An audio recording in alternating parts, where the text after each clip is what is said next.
Everybody's got a story.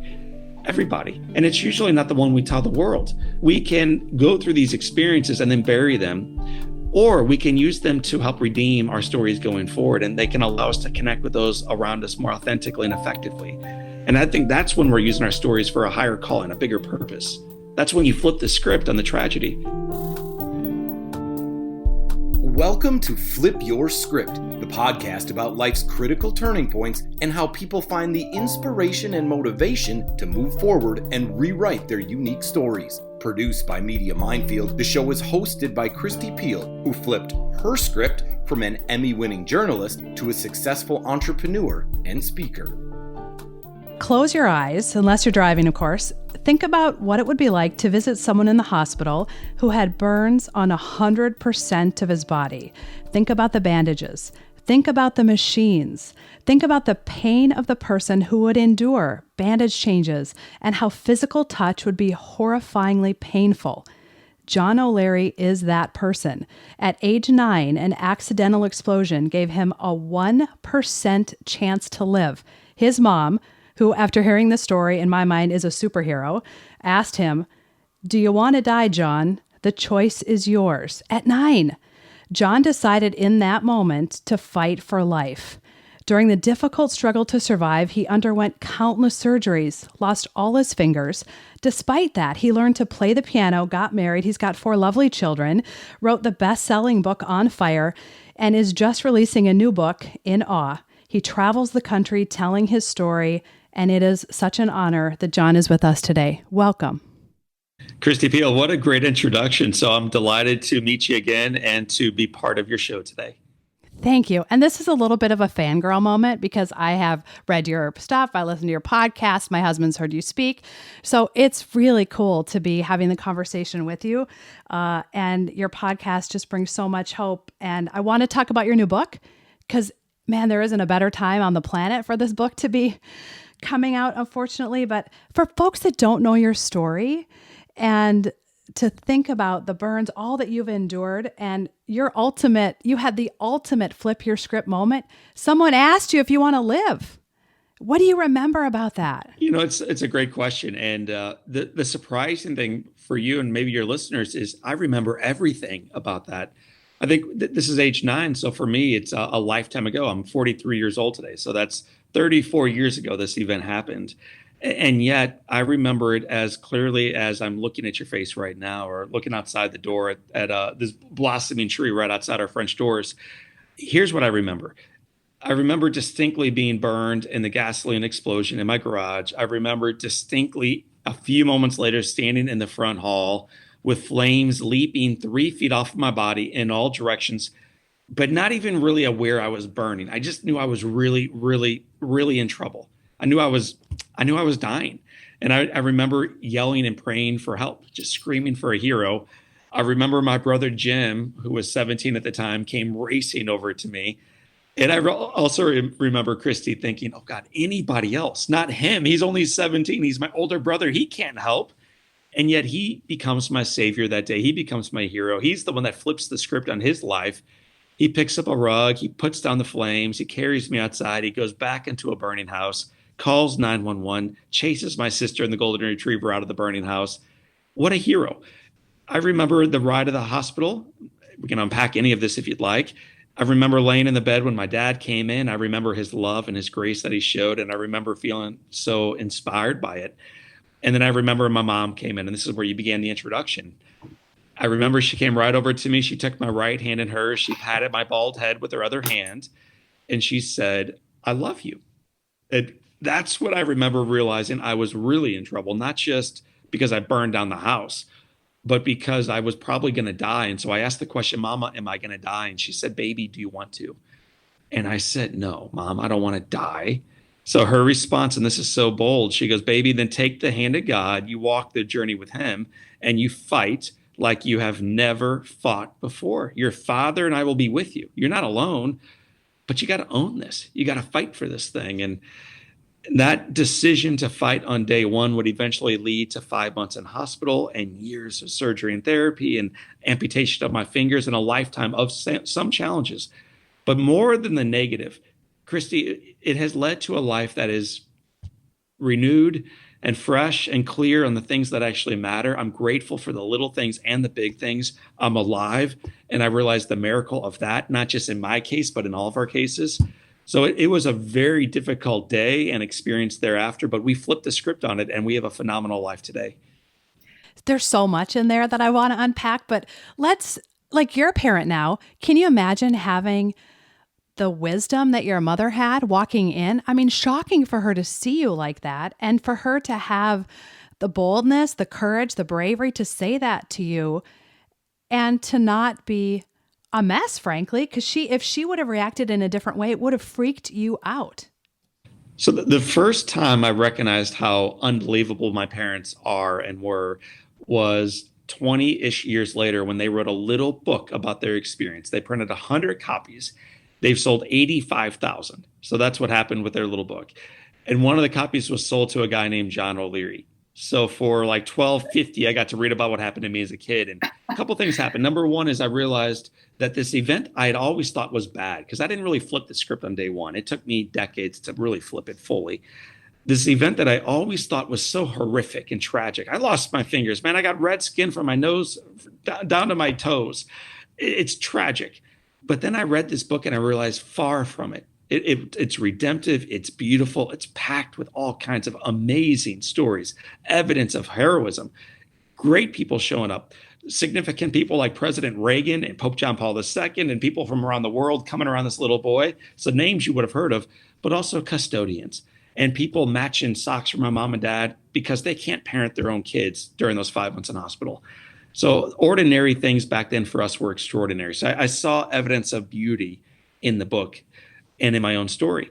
The other thing I saw, though, was who the real heroes were and how many people were burned. I'd always thought it was just me. And then when I thought and read about my mom walking the halls, when I read about the day my dad had to sign an order that gave the physician permission to amputate his son's fingers. What's that like? What's it like when his boy opens up his eyes after surgery and my dad is in front of me crying? Because I'd always viewed it from my perspective. What's it like from his perspective when you flip the script more fully into someone else with a little bit of compassion? So I saw in front of me in that book, and now I see in front of me every single day in my life, the best parents I've ever read about, and I happen to be raised by them. So you asked me, do I parent differently because of the way my parents parented? And I do, but I'm half the parent my parents are. They're amazing, amazing people. And wouldn't we all love our kids to talk about us like that into, 20, 30 years? That's amazing. And yet none of us would ever choose that path. And yet, because that's the path that you all walked, you all are so different. And I know you've been asked it before and you write about it, but if you could have the choice to have that day end differently, have no fire, have no explosion, have no burns. Right. Would you choose that? So it's a beautiful question. And you're right. I have been asked it a couple of other times, and I wrote about it in our book on fire. And when I submitted the answer to that question that you asked and the guy in the book asked, the editor sent it back to me and said, John, you can't lie in this book. Otherwise, people won't really believe what you're saying here. And I wrote back, Michael, I'm not lying. This is my truth. Like, it really is the truth. So the answer is I would not change a thing. And people are shocked because they're like, man, you're really going to go through a couple more years of surgery and therapy and a lifetime of scars and pain and struggle. And yes, because if I start cherry picking out the bad stories, I also lose the connection that I grew in with my mom and my dad. We lose the growth of our character and our faith during that important time. I lose how our family came together and how our entire community came together around this tragic event. I lose where I went to high school, which led to where I went to college, which led to a chance encounter with this gorgeous lady I'm still married to named Elizabeth Grace, who has given me 4 little kids. I'd probably lose the fact that I'm on your podcast today, Christy, because I'm a lot more boring if I had nothing that happened to me earlier in my life. And so the best of my life today is the direct result of the worst. Sometimes it takes a little while to heal through it. So I'm not encouraging people who are going through a bankruptcy right now or a pandemic right now or a job displacement right now to act like everything's awesome. This is not the Lego movie. Everything is not awesome all the time. But in time, with a little bit of reflection, a little bit of grit, a little bit of gratitude, and a little bit of faithfulness, you will look back, I promise you, and recognize that you grew through that experience. So the greatest growth I've done in my life has been the result of being burned at age 9. It's an incredible answer. And in your new book, In Awe, it really is about all the lessons adults can learn from paying attention to qualities that kids have that adults lose. And have you thought about what would your reaction have been had you been burned at 28 and not at 9, when a 9-year-old can think, oh, heck yeah, I'm living. But at a 28, 38-year-old, would you still have had the grit to say, oh yeah, let's fight, baby? So first of all, it's the first time I've ever been asked that question. It's a great question. And I would like to think that I was born this way and I would fight through anything. The reality is this: when you are 9 years old, you believe in Santa. Listeners, if you have a 7-year-old with you, turn off the podcast right now. But here we go. At age 9, I still believed in Santa Claus.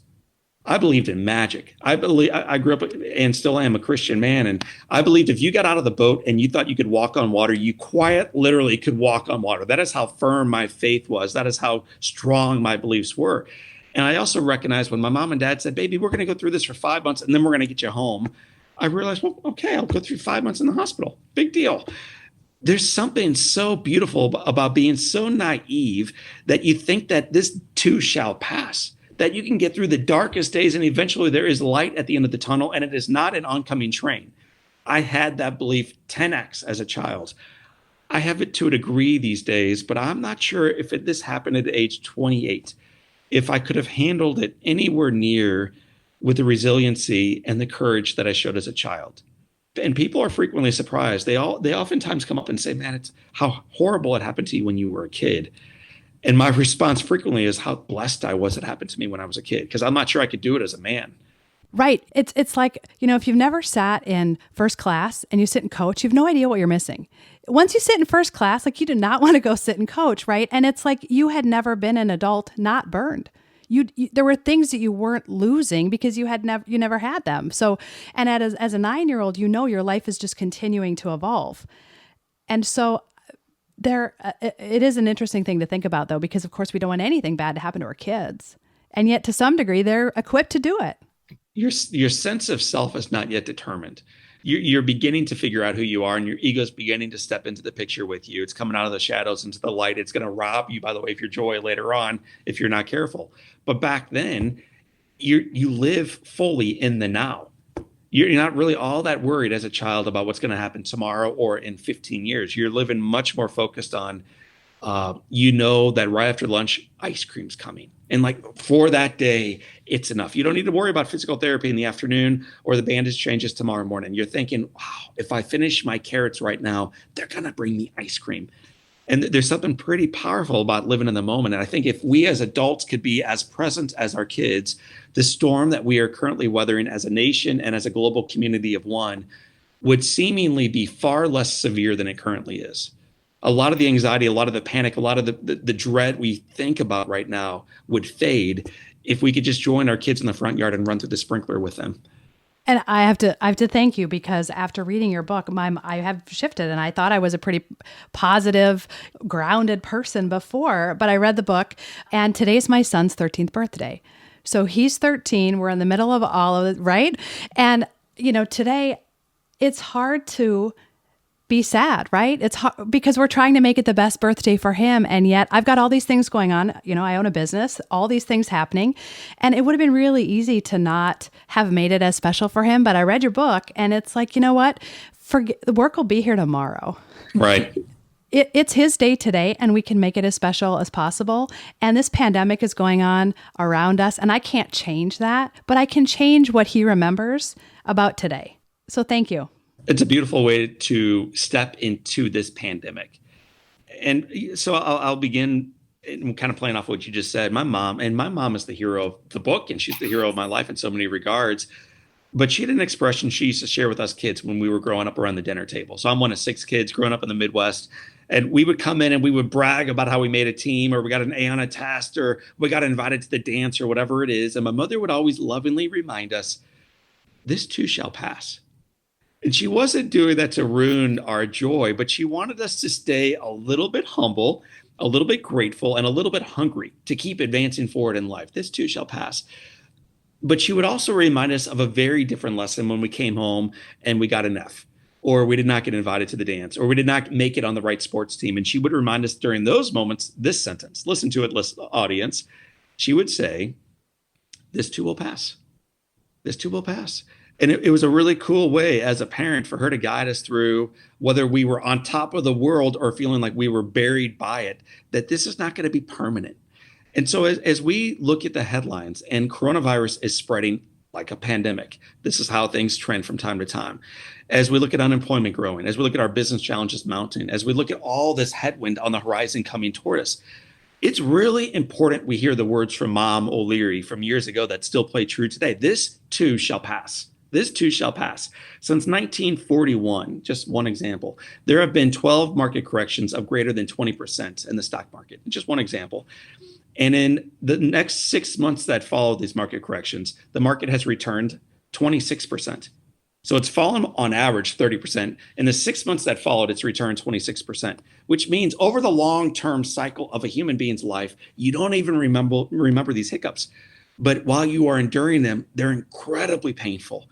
But then you can step into a 13-year-old boy's life and put on a party for him that will carry him into his 14th year, 15th year, and he will look back on and remember vaguely about a pandemic. Vaguely, for some reason, Mom was home with me for 5 months. I don't even remember why. It was the best 5 months of my life, though. And on my 13th birthday, let me tell you what she did. That's what he's going to remember. So we have an opportunity in the midst of the storm to find the light and then to reflect it into a marketplace that is starving for it. That's absolutely, totally agree with you. So thank you for my son. Someday he'll write you an email and say, I'm the one who, because of your book, I woke up, there were balloons everywhere. I want to read something from the book. You say, prepare to celebrate the ordinary and achieve the impossible. It's time to unleash inspiration, meaning, and joy by choosing to live in awe of every experience, every opportunity, every day. There's a lot there, but how did you come up with the concept for the book? And you came up with it way before we knew it was coming out in the middle of a pandemic. Yeah, right. So I came up with it through the joy of a couple different jobs. One is I'm a speaker.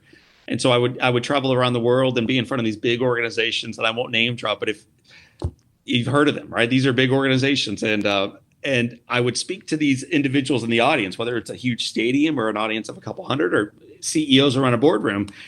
And the engagement level was always mild. So if I asked them to raise their hand, if they thought that the best days were in front of them in a room of 1,000, like 6 people would raise their hands. And I'm like, oh, so the other 994, you think the best days are behind us, hon? And they would laugh. So you have to kind of wake them up a little bit.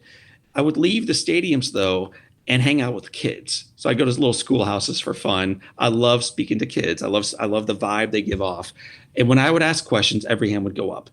When I would say, how many of you think you're artist? Every hand would rise. How many of you think the best days are in front of us still? Every hand would go up. And then I'd go home that afternoon, sit around the table with my kids, get that same buzz, take them to school the following morning. And I would watch as these 4 little ones would skip into the school building. And I thought as I was driving away every day, when was the last time I skipped anywhere? I mean, I might run away from a dog if a dog is chasing me, but when was the last time I skipped with profound joy? For them, it's called first time living. Every experience is noteworthy. Every time you're in a shopping mall for the first time and you're on an escalator, it's like, holy cow. The ceiling's getting closer. The floor is going farther down. I'm not moving my legs. This is crazy. It's like a magic carpet ride. They get to the top. They want to go back down and do it again. And the cool thing is this, when they bring escalators to shopping malls in third world countries, so when finally a shopping mall makes its way somewhere that it's never been there before, when adults go on an escalator, they have the exact same experience of being stunned by the majesty of a moving walkway that elevates them toward the heavens and then back down again if they choose. So those words grew out of this idea of seeing adults so bored by life. It's mundane. Of course, we're going to go to the second floor. Of course, a 20-ton plane is going to take off. That's what a Southwest airline does, man. That's why I paid $49 for this ticket. It's boring. Kids are not bored by anything. They are in utter awe of everything. That's a pretty cool way to consider stepping into your day. And I think, again, I don't want to minimize the real pain and horror that this pandemic is bringing on people. People are losing folks, and that's real. But for those of us that aren't in that type of experience with this, when I go to a restaurant for the first time when this is over, I think I'm going to be like a little kid going to Chuck E. Cheese. And I've been to restaurants my whole life. I didn't do that 3 weeks ago when I went to a restaurant. I didn't walk in and like, oh my gosh, this is so cool. Someone's going to wait on me. I don't have to do the dishes. It's going to be, there's people all around. How fun. And that's going to be my experience. And I hope a year from now, I still remember that, because we just get so complacent and like somehow we deserve this. It's my right to go to a restaurant. No, it's a privilege. That's right. And in addition to that, the privilege and the honor of being able to embrace somebody else. So if you mentioned your 13-year-old, so you're able to hug because you're in the same home. I have 4 and I get to hug them all day long, and that's a blast. But my mom and dad are alive, and my dad has Parkinson's disease. He is at high risk of COVID-19 affecting him in a very, very dramatic way. And so we're being highly protective of my father right now, which means we're being very protective of his caregiver. She goes by the name Mom. So for more than a month, I have not been able to hug my mom or my dad. It's something for years. I do it, but I do it because I think it's the right thing to do to my mom. I hug her and then walk away. And the next time I hug her, dude, I'm going to hold her a little differently, and I'm going to hug her a little tighter. I'm going to be a little bit more grateful for that embrace. And the next time I shake a buddy's hand or I give a friend a hug, it's not going to be one of those like bro hugs that you see out, being done right now in LA. It's going to be an embrace. So whether you're eating food at a restaurant or you're loving on a loved one, how cool to have it as if it was the first time. This is what children do every time. And they're laying for us groundwork that we can return to in our own lives. Totally. I miss my friends. I miss my family, and I miss all the people I work with. I'm tired of seeing them in a screen. And I think I'm going to tell, HR to like, maybe not come in the first day, but I want to hug them too. But, cause I want to hug everybody, and that's not, that's not appropriate necessarily, but darn it, I miss people. And you just think it's for granted, take it for granted, but not anymore. Not at all. And I write a little bit about the power of touch and cuddle in the book. There's healing elements when you get touched. There's power in another human being loving you enough that they empathize, they share a moment with you, and they appropriately touch you. And so for me in the hospital, being appropriately, lovingly touched was actually a rare thing, because how do you touch a burn patient? I'm burning on 100% of my body. How do you touch a burn patient?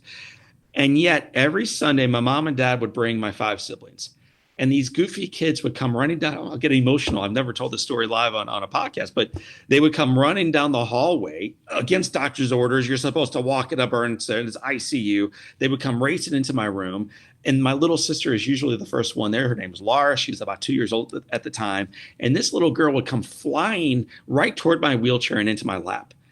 And for a little 9-year-old boy to no longer be judged or stare at or ignored or having people quite literally look the opposite way when they roll them in the room, my sister unabashedly would dance right toward me and jump into my arms.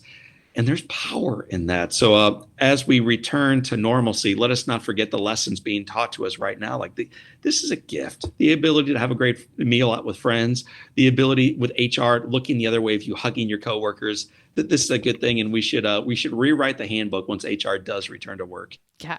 Amen. Sorry, HR folks. We love you. One of the things that I really appreciate about you is you're so transparent and you're vulnerable about your struggles, and not just the struggles you've had recovering from the burn, but mistakes you've made. You've made mistakes. Your life hasn't been, I got burned, I have this great attitude, everything's awesome, right? There's something so sacred about sharing stories. What have some of your experiences been traveling the globe, sharing the story, talking about it? You talked about the difference between kids and executives, but are there some themes from what people say to you after they hear your story and the gift that you bring to them? Because your perspective is so different.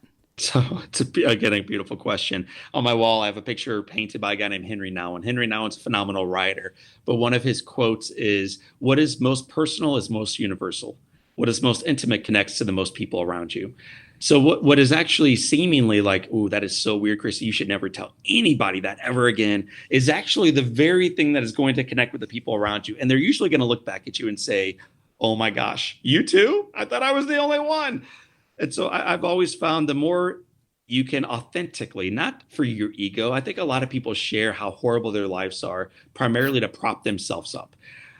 When I share stories about my life or someone else's life, it's always to remind the audience that their life has value, that their struggles aren't going to be the end of them, and that their best is in front of them. So I try to share very authentically, very deeply, very emotionally, with a great deal of humor also. And afterwards, people come up, they line up. We usually do a little book signing afterwards. And almost always the first sentence out of their mouth is, John, this story is not like yours at all, but it's the exact same thing. Here's what happened. And then they go on from there. And then they talk about a suicide, or they talk about dealing with bipolar, or they talk about their first bankruptcy or their first divorce, or what their upbringing was like. And so they say, John, it's not like your story, but it's the exact same thing. Here it is. And they lay it all out there, and they recognize that everybody's got a story. Everybody. And it's usually not the one we tell the world. We can go through these experiences and then bury them, or we can use them to help redeem our stories going forward. And they can allow us to connect with those around us more authentically and effectively. And I think that's when we're using our stories for a higher calling, a bigger purpose. That's when you flip the script on the tragedy. Totally. And what's funny is, not funny, haha, but interesting, I guess, is that, the podcast really came from this place of, I was a TV reporter, I lost my job, I lost my identity, started this company 10 years ago.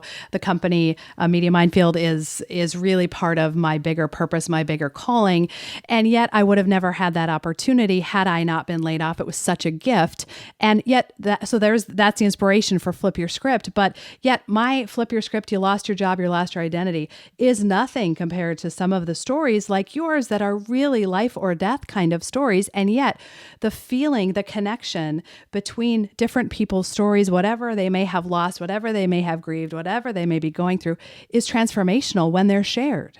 And I think that's so well said, Christy. And a couple things on there. First is, frequently the tragedy leads you in a direction you would have never chosen otherwise.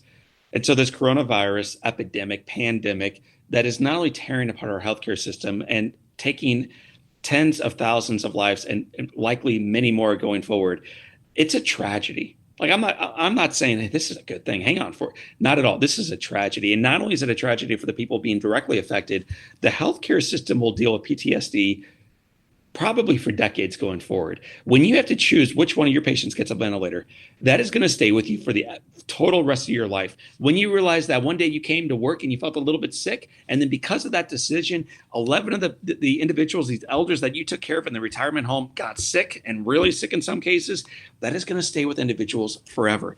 But here's the thing. As the economy continues to shift, at first in a downward fashion, before we find the new footing, and then reverse course and go back up, because it will go back up.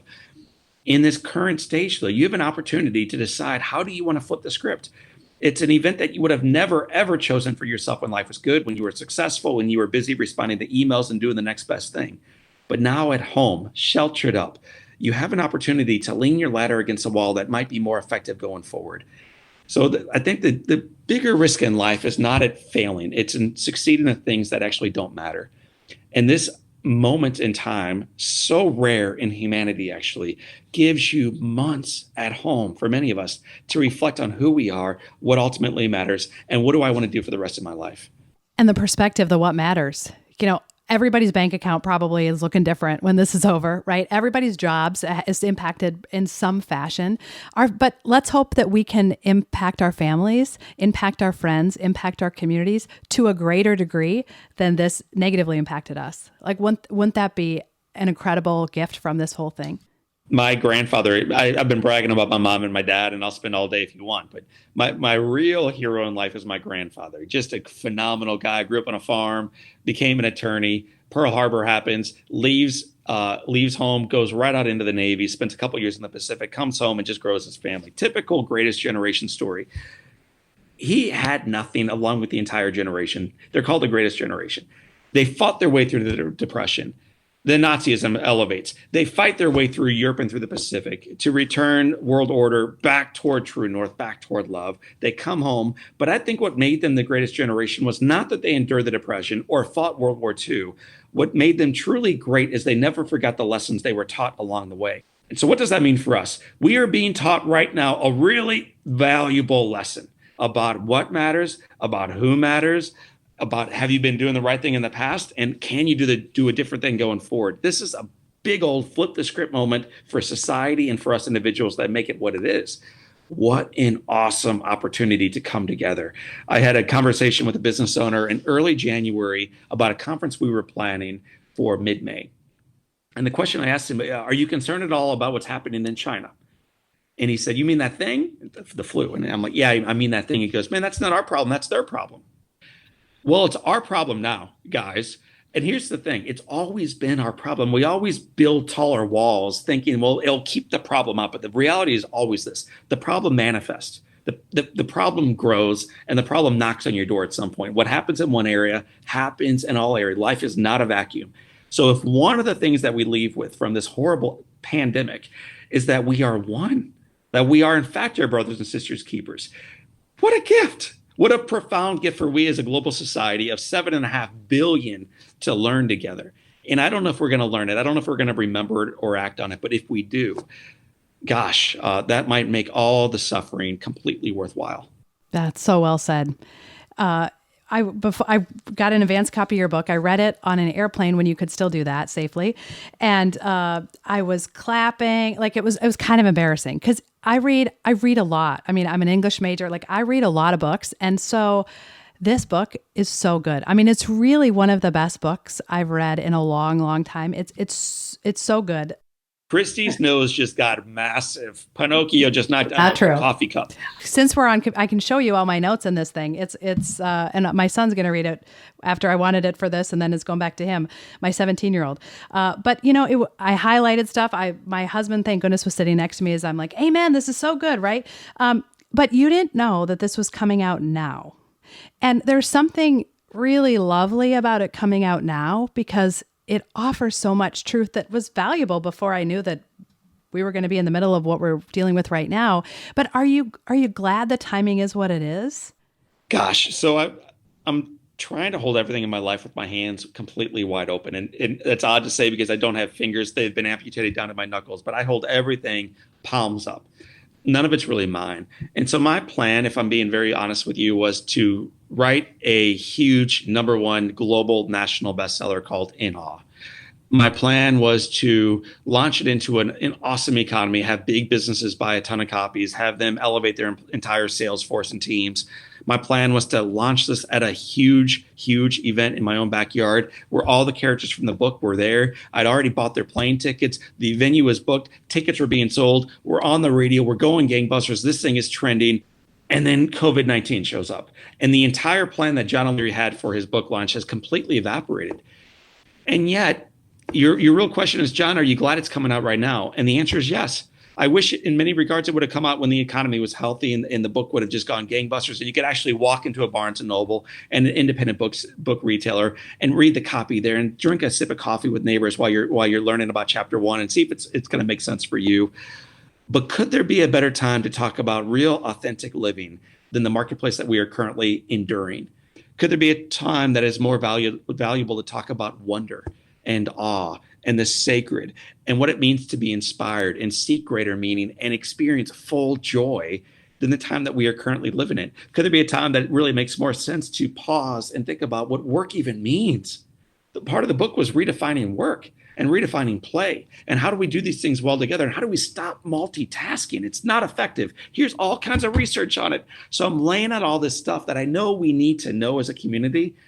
And here we are right now living what the book was already telling you. You should do this. You should spend more time with family. You should take more walks in nature. You should be more present. You should not be trying to do a million things at 1,000,000 miles an hour. And now we're doing this.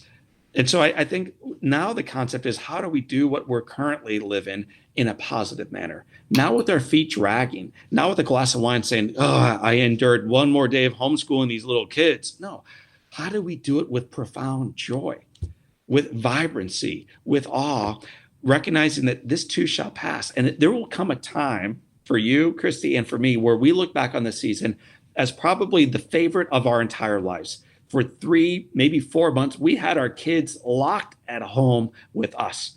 When else will you get that? When else? When else will there be 0 soccer practices, 0 extracurricular, 0 overnighters, 0 summer, like nothing, man.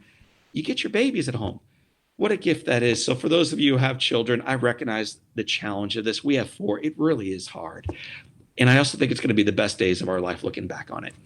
Yes, I agree with you. And I think, John, about your book, it's going to come out and people are going to need it. And I think the economy will turn and then people will want it. So you might get both. Well, we write books. I give speeches. We do podcasts. We do everything here to provide hope and perspective into a marketplace that is starving for it. And the reality is when the Dow is at 30,000 and you are gainfully employed and unemployment is at 3.4%, it's hard to actually tell people that there's you need hope and perspective, people. Is there a better time to do the work that we've always been doing than right now? I don't think so. So although I'm not on planes anymore and I'm not in big old stadiums at this point, where we are is doing a lot more podcasts, a lot more WebExes, a lot more virtual meetings. Our podcast following, we have a podcast called Live Inspired with John O'Leary. I just interview people that I respect and look up to. We've got more downloads on that in the past month and a half than we've had in months leading up to it. People now are longing for meaning through this crisis. They're also hoping that there is light at the end of this tunnel. And so although our message has always been, I think, timely, because we always are dealing with adversity, now collectively, we're dealing with a crisis that is affecting all of us, broadly, but all of us personally as well. So I think the work is important. I think the book In Awe is timely, and I'm glad it's coming out on May 5th. And the book, just so we have the full title, In Awe, Rediscover Your Childlike Wonder to Unleash Inspiration, Meaning, and Joy by John O'Leary. Get it, whatever format you want to get it. Get a couple, pass it to someone who needs it. It's really fantastic. And, the last question that I ask everyone on the podcast is, what's a quote from a book, a song, scripture that maybe inspired you during those really hard days?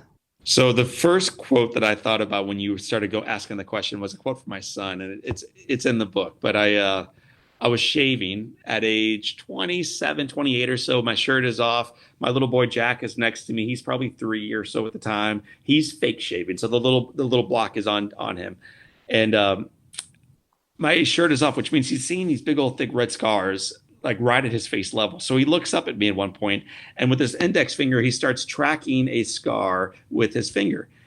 And then he says to me with a sweet little innocent little boy voice, "Dad, your tummy is red, it's bumpy, and it is ridgy." Okay, now I need to explain to him that his daddy got burned and it's going to be okay. And I still love you. And your friends will eventually learn to love Mr. O'Leary too. And I'm playing the ego card. That's how we adults go almost immediately. And then here's my favorite line. And then he goes, "And Daddy, I love it. I just love this red, bumpy, ridgy thing you have. I just love it. I just love it." And so I think that's the quote I'll share with you. We could go into a whole lot of other directions. But can you imagine looking at someone else's scar and meaning the words, "I love it"? Can you imagine I'm talking to you right now, listener. Can you imagine looking in the mirror and seeing the wrinkles and the challenges and the bank account, which is not what it was 2 months ago, and the unemployment and the adversity from yesterday or today or maybe tomorrow, and being able to be bold enough to authentically say, "I just love it. I just love it. I just love my life." One of the studies we did in the book was about the likelihood of you being born. So I know I'm a miracle because I got burned on 100% of my body and I survived. I should not be alive. I know I'm lucky. I know I'm blessed. But the study that we did also says that you are fortunate too. And here's the math. The likelihood of your mother and your father coming together at that moment, and we won't do the biology class right now. That's the next podcast. Stay tuned for that one. It's going to be an after hours with Christy and John O'Leary. But before we get to the after hours, the likelihood of them being together at that moment is one, you may want to write this down, 400 trillion. 1 in 400 trillion is the likelihood of you being here on this massive earth, spinning around in space, just the right distance from the sun to get the right amount of heat so that you can be alive, so that we can complain about how our coffee is no longer good or how our life stinks. And so my ask of you right now, and I'm being a little dramatic, but I feel this pretty strongly, is that you recognize the profound blessing that your life is, that you look in the mirror and you say the words right now, "I love it." Watch how that changes what you see, and then watch how it changes what you do next. Thank you. There's so much more. And you have a podcast, you have books. They're so good. You can learn more about John's story, see the pictures and more context around his story at johno'learyinspires.com. We've got links also on flipyourscriptpodcast.com. And each chapter in John's book begins with a quote from a children's book, from Harry Potter to Winnie the Pooh. The quotes are fantastic and really highlight how much truth we find in exploring the childlike and taking advice we give to kids and applying it to our own lives. Oftentimes, as John just said, the voices in our own heads tell us things we would never say to a child. Why do we do this to ourselves? John writes in the book, whose voice are you listening to? And who says they're right? Isn't that powerful? How many times do we hold ourselves back because of what other people say? He also says, some people see impossible as a limit. Others see it as an opportunity. Choose wisely. I love that. My hope is that John's Flip Your Script story empowers you to believe you're capable of more than you think, to discover motivation, to uncover inspiration, and to find the strength to turn the page. Thank you, John. Woo! Drop the mic on that one. Well done, Christy. And listeners, thanks for being part of this. Thank you for listening to Flip Your Script, hosted by Christy Peel and produced by Media Minefield. If you like our message, please be sure to give us a 5-star rating and subscribe to the show wherever you listen to podcasts. You can also check out flipyourscriptpodcast.com for pictures, resources mentioned in the show, and information about our other great episodes.